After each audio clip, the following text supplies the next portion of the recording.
बेलुका outer walk गर्नको लागि आएको छु। आज चाहिँ म मर्निङमै आएको छु। इभिनिङमा चाहिँ त्यस्तो पानी पर्ने भएको भएर आज चाहिँ म मर्निङमै आएको छु। वेदर चाहिँ पानी पर्ला जस्तो पनि भइरहेको छ, घाम लाग्ला जस्तो पनि भइरहेको छ।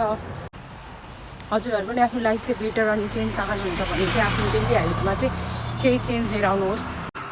एकैचोटि धेरै हेबिट चेन्ज गर्न सक्नुहुँदैन भने दिनमा एउटा मात्र भए पनि आफ्नो हेबिटमा चाहिँ चेन्ज लिएर आउनुहोस् अनि बल्ल लाइफ बेटर हुन्छ।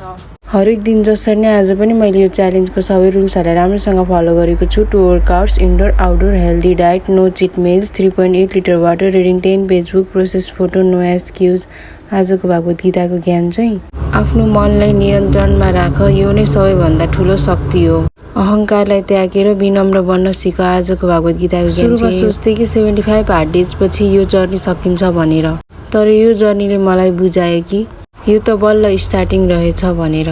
कति दिन मन लागेन, कति दिन त बडी पेन भयो। हरेक दिन एउटै मुड हुन्छ भन्ने हुँदैन, कहिलेकाहीँ सन्चो हुँदैन, कहिलेकाहीँ टाइम म्यानेज गर्नुपर्ने हुन्छ, तर पनि आफूले लिइसकेको टास्क चाहिँ पुरा गर्नै पर्छ। All my task are completed. Thanks for watching. Keep loving, keep supporting guys.